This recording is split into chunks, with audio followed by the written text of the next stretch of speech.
At 57, the tragedy of Owen Wilson is not loud, not chaotic, not splashed daily across headlines. It is quieter than that, more subtle, more haunting precisely because it hides behind one of the most recognizable smiles in modern Hollywood. For more than 2 decades, audiences have associated him with a certain easygoing charm. The soft Texas drawl, the crooked grin, the effortless comedic timing that made him feel less like a movie star and more like someone you already knew. He wasn't the loudest presence on screen.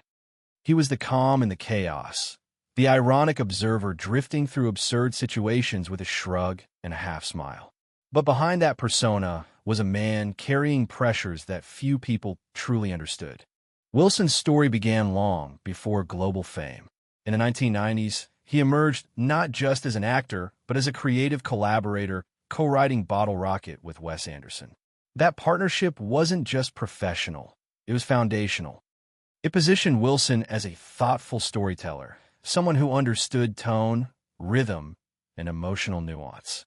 Yet as Hollywood embraced him, it simplified him. The industry discovered that audiences adored his laid-back, slightly detached comedic presence, and soon that became the brand. Film after film reinforced the same archetype: the charming slacker, the lovable rogue, the man who never seems fully rattled by life.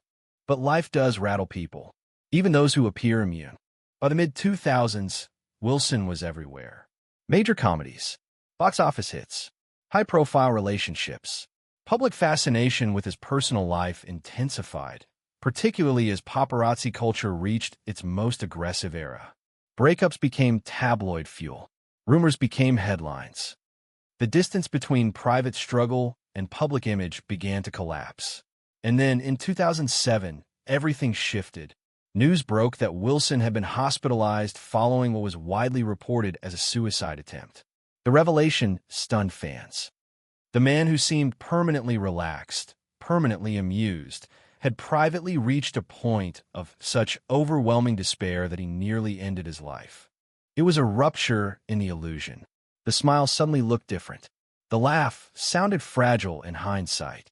Hollywood paused, briefly. Colleagues offered support. Projects were delayed. And then, as the industry tends to do, it moved on. But Wilson did not simply move on. He withdrew. Interviews became scarce. Public vulnerability was replaced with careful silence. He returned to work? Yes, but something in his presence felt altered, more guarded, more inward. The deeper tragedy is not that he struggled. Many do. It is that his public identity was built almost entirely on lightness, on ease, on the idea that nothing could truly wound him.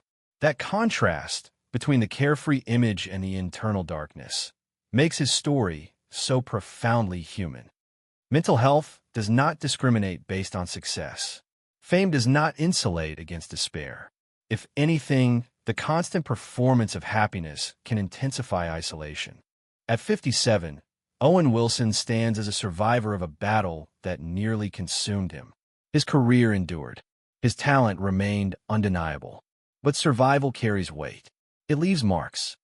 In recent performances, particularly in more reflective roles, there's a subtle gravity behind his humor, a softness that feels less like acting and more like lived experience. It is the look of someone who has known how close the edge can be. The tragedy of Owen Wilson is not defined by scandal or career collapse. It is defined by the invisible war he fought while the world laughed. And perhaps that is the most heartbreaking truth of all. Sometimes the people who make us feel the safest, the happiest, the most entertained are quietly fighting battles we never see. What made the years after 2007 even more complex for Owen Wilson was not simply recovery. It was reintegration. Hollywood is not designed for stillness. It does not reward retreat. When a public figure disappears, even for deeply human reasons, the industry keeps moving, the audience shifts, and narratives form in the absence of facts. Wilson returned to work, but the terms of his existence had subtly changed. Every red carpet appearance carried an unspoken question. Every smile was analyzed. Every laugh was measured against that dark chapter. In the years following his hospitalization, he avoided turning his pain into spectacle. There was no confessional media tour, no public unraveling, no dramatic reframing of himself as a tragic figure. Instead, he chose something far more difficult: discretion. He let the work speak again. Films like Marley and Me and Midnight in Paris re-established his box office presence. But attentive viewers noticed something new in his performances. There was fragility beneath the charm, a hesitation, a weight behind the eyes that had not been there in earlier comedies. It was subtle, but it was real. The tragedy deepens when you examine the paradox of his public identity. Wilson's entire career had been built on a kind of emotional lightness. He was a guy who never took things too seriously, the man who navigated chaos with bemused detachment. But depression does not align neatly with that archetype. To suffer privately while portraying effortlessness publicly creates a dissonance that can be psychologically exhausting.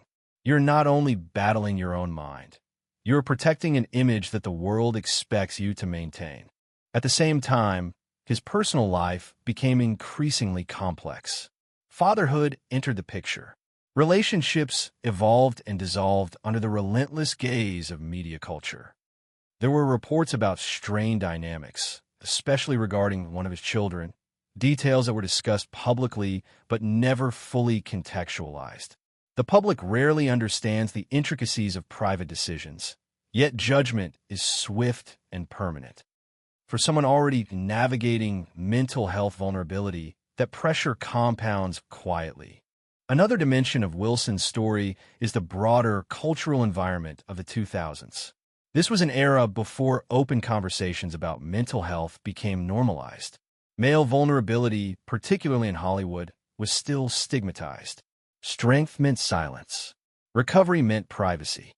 There were few public frameworks for discussing anxiety, depression, or suicidal ideation without career consequences.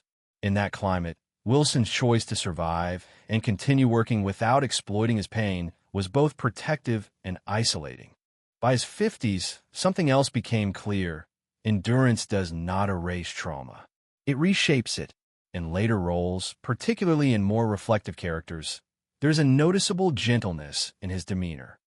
His performance in Loki, for example, introduced audiences to a quieter, more introspective version of Wilson. The humor was still there, but it was layered with patience and contemplation. It felt less like performance and more like perspective, as if life had stripped away some of the irony and replaced it with lived understanding. At 57, the tragedy of Owen Wilson is not a single event frozen in 2007. It is the long shadow that event cast over everything that followed. It is the invisible recalibration of identity, the quiet recalculation of purpose, the daily choice to stay present in a world that once felt unbearable. And perhaps the most heartbreaking part is this: the public will likely never know the full cost of that survival. The therapy sessions, the internal negotiations, the moments of doubt that never made headlines.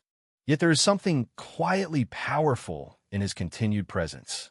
He did not reinvent himself through reinvention theatrics. He did not rebrand as a motivational figure. He simply kept working, kept showing up, kept participating in life. In an industry obsessed with dramatic comebacks and redemption arcs, his path was understated. And that understatement may be the clearest indicator of genuine resilience. When people think of Owen Wilson, they still think of laughter, of quotable lines, of that familiar voice. What they rarely think about is the man who once stood at the edge of his own existence and chose not to fall. At 57, his life is not defined by a headline or a rumor. It is defined by survival. Complicated, imperfect, ongoing survival. And that is what makes his story beyond heartbreaking.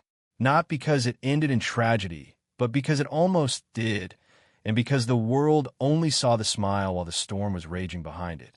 There is another layer to the story of Owen Wilson that rarely gets discussed, and it has less to do with the crisis itself and more to do with what happens after survival. Because surviving a public collapse is not the same as healing from it. Survival is immediate. Healing is prolonged. And in Wilson's case, Healing unfolded under the quiet but constant gaze of an industry that never fully forgets. In Hollywood, identity is currency. For years, Wilson's identity was built on spontaneity. The improvised line, the shrug, the offbeat timing that made him seem naturally untouchable. But after 2007, something in that spontaneity felt recalibrated. It wasn't gone. It was refined, as if he had learned the cost of emotional exposure and adjusted accordingly. His humor became more controlled, his interviews more measured. Even his body language suggested a man who understood how fragile equilibrium can be. The heartbreaking truth is that when someone publicly battles depression, they often become defined by that chapter, no matter how much time passes. The narrative sticks. For some, it overshadows achievement. Wilson avoided that fate not by denying what happened, but by refusing to let it become his sole storyline. He didn't write a memoir dissecting his pain. He didn't frame himself as a cautionary tale.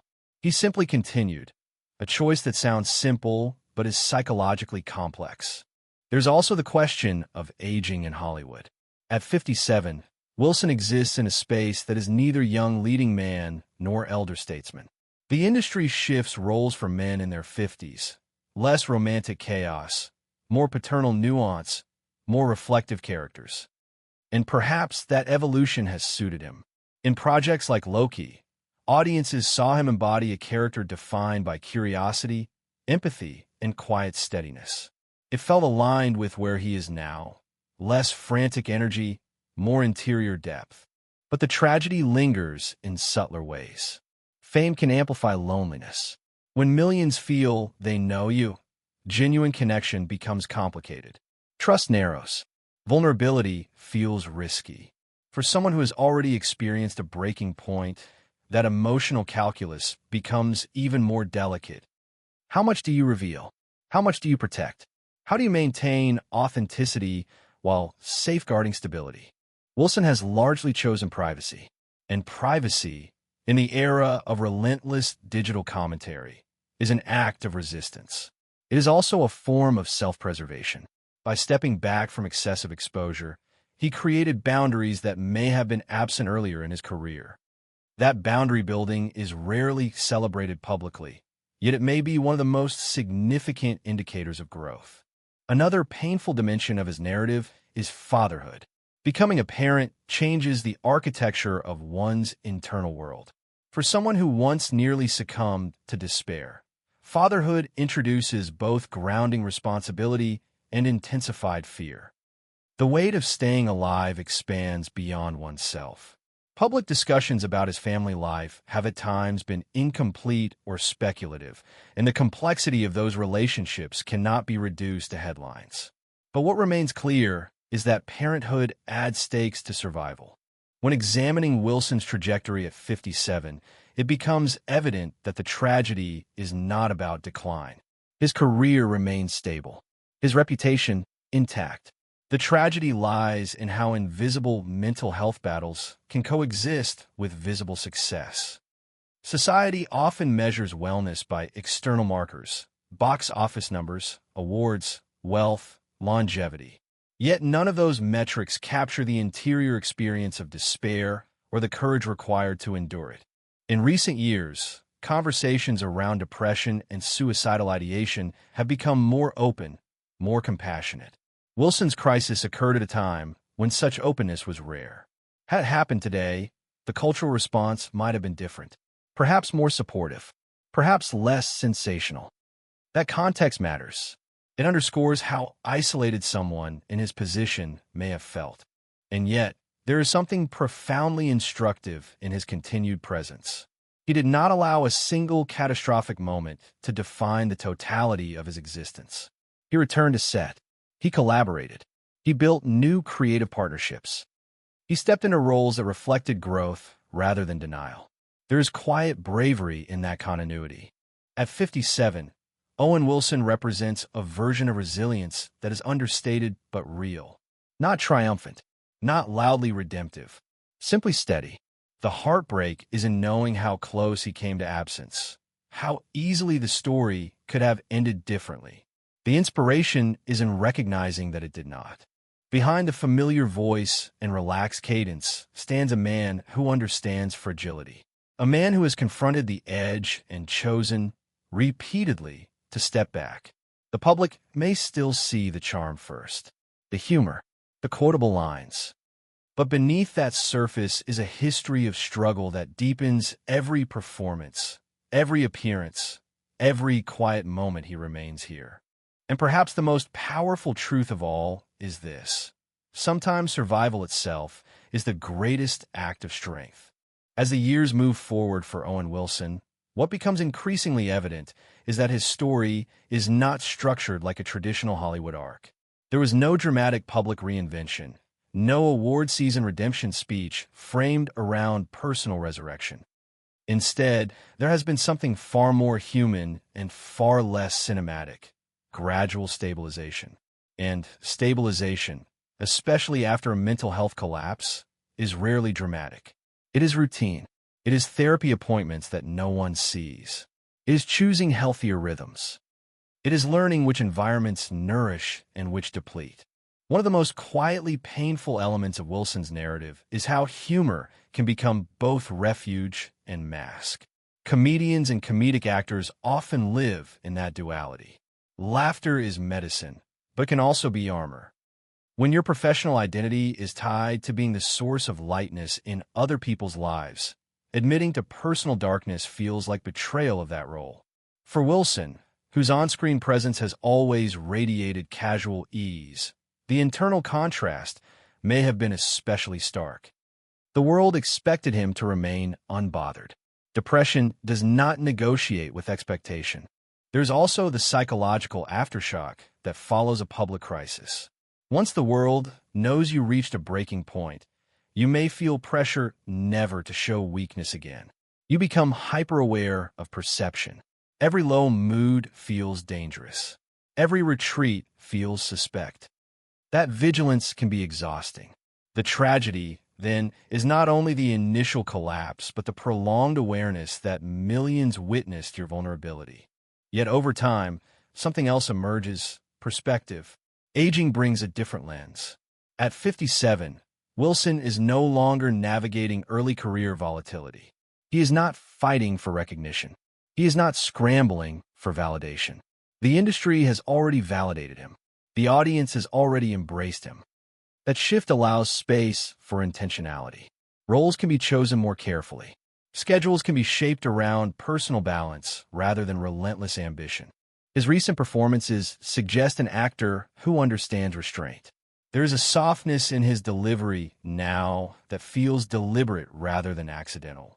His characters often carry a quiet wisdom, a steadiness that contrasts sharply with the frantic comedic energy of his early 2000s peak. It feels less like evolution imposed by age and more like experience absorbed in a craft. The heartbreak, however, remains tethered to how easily his life could have ended in 2007. It is impossible to examine his story without acknowledging the thin line between continuation and absence. So many public figures have crossed that line. Wilson did not.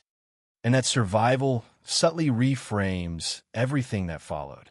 Every film credit after that year carries a quiet asterisk, not of scandal, but of endurance. There is also the question of legacy. When audiences look back decades from now, they may focus on the comedies, the collaborations, the iconic lines. But embedded within that filmography is a deeper narrative about resilience in an era that did not yet fully understand mental health advocacy. Wilson's silence about the specifics of his struggle was not necessarily avoidance. It may have been self-protection in a cultural moment that offered limited compassion for male vulnerability. Fatherhood, too, likely altered his internal calculus. The responsibility of raising children introduces a new anchor. It reframes risk. It transforms personal despair into something that reverberates beyond oneself. That shift does not eliminate mental health challenges, but it changes their context. Survival becomes intertwined with responsibility. The decision to keep going carries generational impact. Another subtle layer to his tragedy is how public memory freezes people in time. Many still see Wilson as the carefree bachelor archetype of early 2000s Hollywood. But he is decades removed from that image. People evolve. Pain evolves them further. The difficulty lies in allowing the public persona to evolve alongside the private self. Wilson has managed that transition without spectacle. He did not demand reinvention. He simply aged into a different phase. And perhaps that is the quiet triumph hidden within the heartbreak. Not that he overcame adversity in a dramatic flourish, but that he integrated it. Integration is complex. It means the past does not disappear. It becomes part of the architecture of who you are. The fragility informs the strength. The near collapse informs the steadiness. At 57, Owen Wilson embodies a version of resilience that does not shout. It does not declare victory. It persists.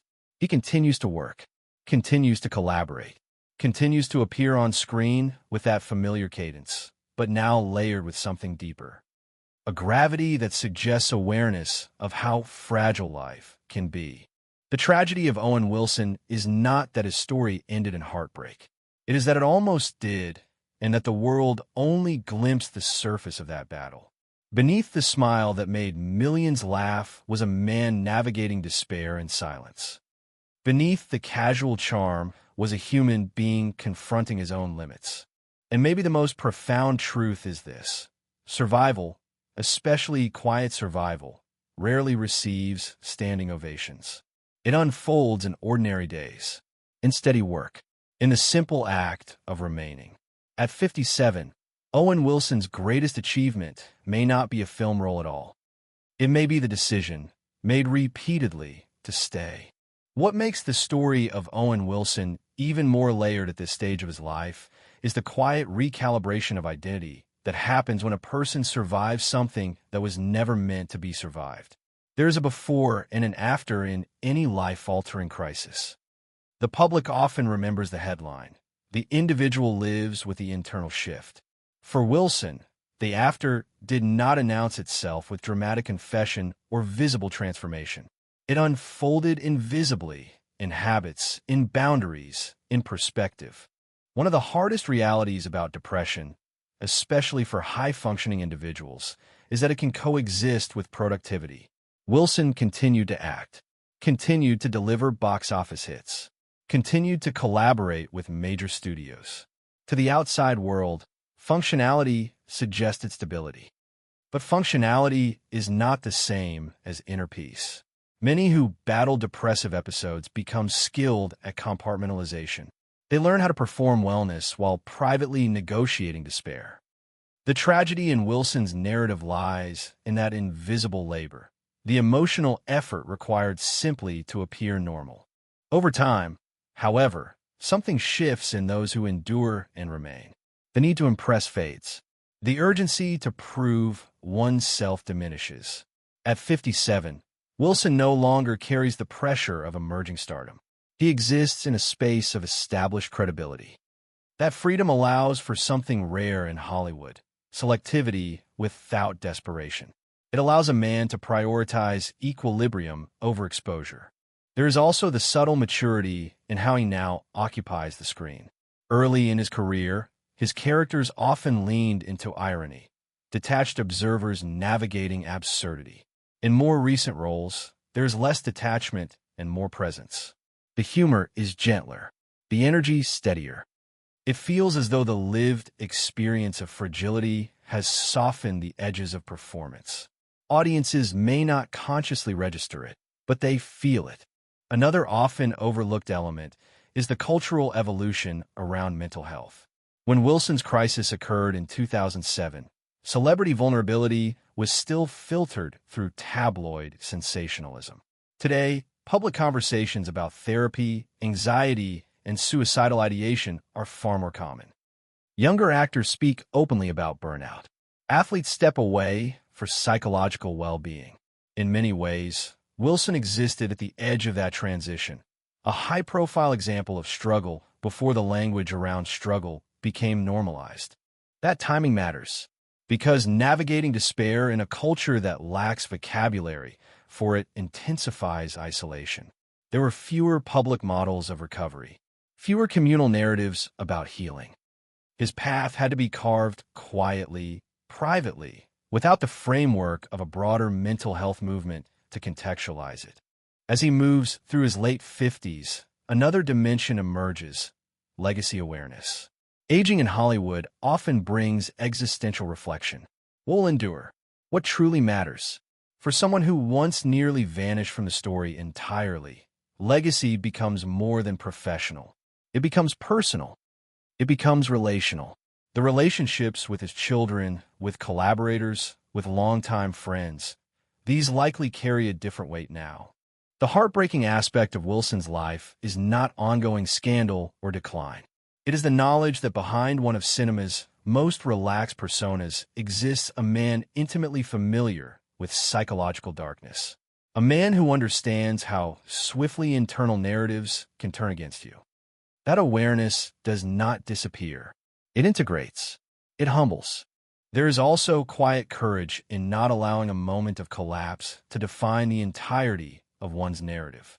Many public figures become permanently associated with their lowest point. Wilson resisted that gravitational pull not by erasing the event, but by outliving it. He continued to accumulate credits, continued to expand his range, continued to show up. Over time, the body of work grew larger than the crisis. And perhaps that is the most powerful element of his story: scale. The crisis was catastrophic, yes, but it was not the final chapter. The chapters that followed, steady, unremarkable in a tabloid sense, are the true testament to resilience. There's something profoundly human in that ordinariness. Healing rarely looks dramatic. It looks like routine. It looks like sustained effort. At 57, Owen Wilson represents a form of strength that does not fit the traditional Hollywood mold. It is not loud. It is not defiant. It is not wrapped in redemption speeches. It is patient. It is consistent. It is the decision to remain engaged with life even after glimpsing the abyss. The tragedy of Owen Wilson will always be tethered to how close he came to absence. But the deeper story, the one that unfolds quietly, is about continuation, about learning to coexist with one's own mind, about aging with scars that are not visible on the surface. And in that continuation lies something quietly extraordinary: the proof that survival is not a single act, but an ongoing choice. There's a particular kind of loneliness that attaches itself to people who are known everywhere but understood nowhere.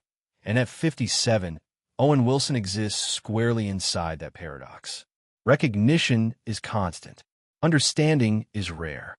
The world feels entitled to the image, the voice, the cadence, the familiar comedic rhythm, but it has never truly demanded to know the internal architecture of the man behind it. And perhaps that has been both his protection and his burden. What becomes clearer over time is that Wilson's tragedy is not rooted in chaos, but in contrast.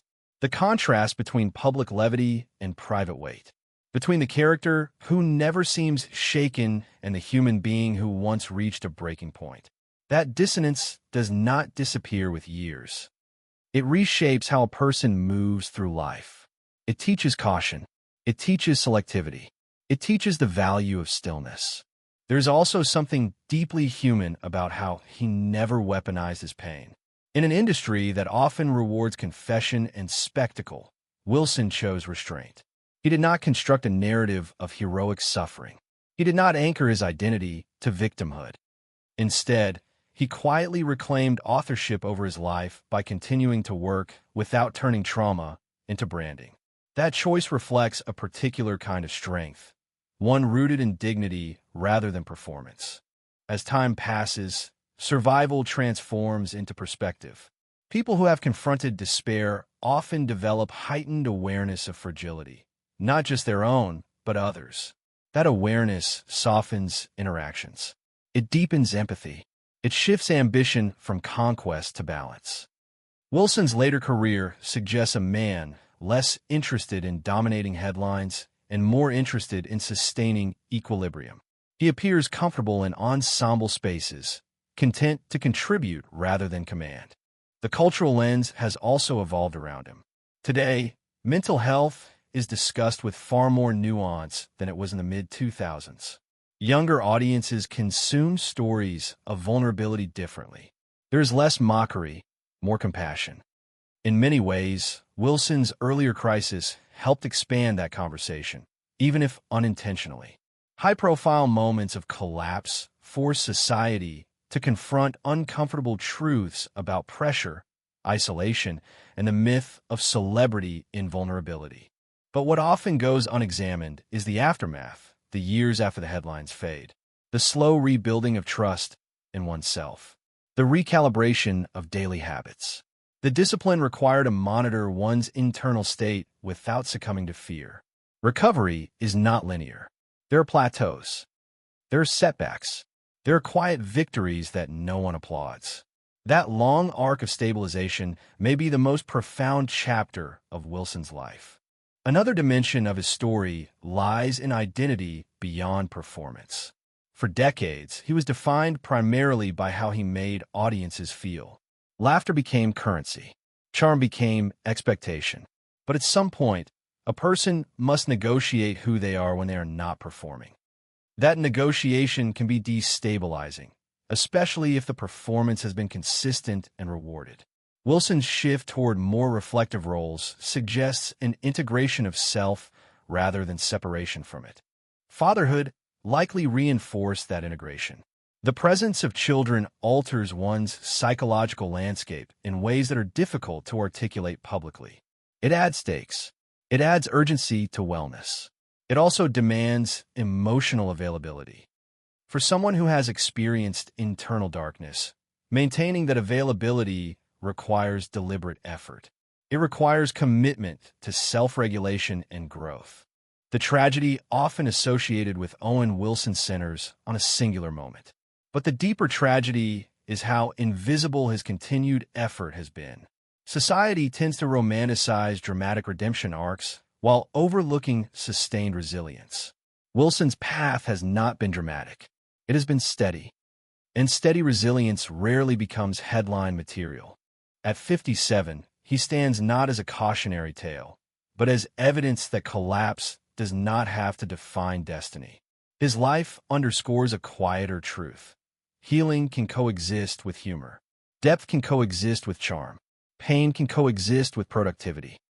The complexity of that coexistence is what makes his story compelling beyond mere heartbreak. There's also something instructive about how he navigates aging within the industry. Many actors cling to former identities. Wilson appears to have allowed his to evolve organically. There is less frenetic energy, more grounded presence. That evolution suggests acceptance, not resignation, but maturity. Acceptance that life includes rupture. Acceptance that stability must be cultivated. Ultimately, the enduring image of Owen Wilson may still be the half-smile and easy tone that defined an era of comedy. But layered beneath that image is a man who has lived through a silent storm and emerged not transformed into someone unrecognizable, but clarified. Clarified about priorities. Clarified about boundaries. Clarified about the value of remaining. And that may be the most profound aspect of his story. Not that he overcame tragedy in spectacular fashion, but that he continues, thoughtfully, deliberately, imperfectly, to exist within it and beyond it at the same time. There's a moment in every long life when the noise begins to thin out, when the urgency of youth gives way to something quieter, more reflective. At 57, Owen Wilson seems to be standing in that space, not retreating from the world, but no longer chasing it either. And when you look at his story in its entirety, the heartbreak becomes less about one catastrophic year and more about the invisible cost of living under a constant expectation to be liked. The early 2000s version of Wilson felt almost mythic in its ease. He was in hit after hit, working alongside major stars, building a filmography that defined a generation of studio comedies. The rhythm of that era was relentless. Promotion cycles, premieres, global press tours, and the perpetual presence of paparazzi culture at its peak. Fame at that level compresses time. Years blur together. Identity gets intertwined with output. And when that machinery slows, whether by choice or crisis, the silence can feel disorienting. What many people underestimate is how destabilizing sudden stillness can be. When your life has been defined by momentum, stopping forces confrontation. Confrontation with self, with unresolved pain, with questions about purpose beyond applause. Wilson's 2007 crisis may have been the breaking point, but it was likely preceded by years of accumulated pressure, professional, relational, internal. And yet, in the years since, there's been no public spiral, no repeated collapse. That absence is significant. It suggests work done quietly, systems built, support structures strengthened. Mental health management is rarely glamorous, but it is disciplined. It involves recognizing triggers, maintaining routines, accepting help. The steadiness of Wilson's subsequent decades implies deliberate recalibration rather than mere luck. Another dimension of his journey is how he has subtly redefined masculinity through restraint. In a culture that often frames male strength as dominance or invulnerability, Wilson embodies something different: continuity. He did not frame his survival as conquest. He did not perform toughness. He continued working, continued showing up, without dramatizing resilience. There is understated power in that. As he ages, the roles available to him shift, but so does the audience's perception. Younger viewers may discover him through contemporary projects, unaware of the near tragedy in his past. Older audiences carry that memory. This duality creates an unusual legacy, a man known for laughter whose life once hovered on the edge of silence. The coexistence of those truths deepens his screen presence in ways that are difficult to quantify. There is also a philosophical layer to his story.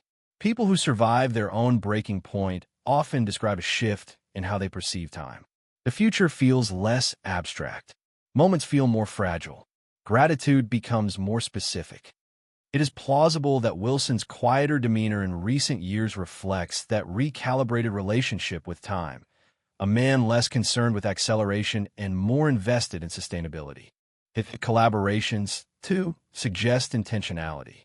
Returning to work with long-time creative partners signals stability. Choosing projects that do not demand constant exposure signals boundaries. There is a noticeable absence of overexposure in his public life now. He appears selectively visible rather than omnipresent. That moderation is itself a learned skill. The tragedy surrounding Owen Wilson is therefore layered. It is the tragedy of proximity to absence, the tragedy of misalignment between persona and pain, the tragedy of carrying despair while embodying levity. But it is also the story of adaptation, of learning to live with awareness rather than denial, of accepting that vulnerability does not invalidate talent. At 57, he stands as an example of something rarely dramatized: sustained recovery without spectacle. The cultural appetite often favors extremes: meteoric rise, catastrophic fall, dramatic redemption. Wilson's life disrupts that template. His arc is quieter, steadier, more human. It resists simplification. And perhaps that is why it resonates so deeply, because it reflects a truth many people understand privately: that survival is not a single triumphant moment. It is a series of small, uncelebrated decisions. To get up, to go to work, to call a friend, to remain.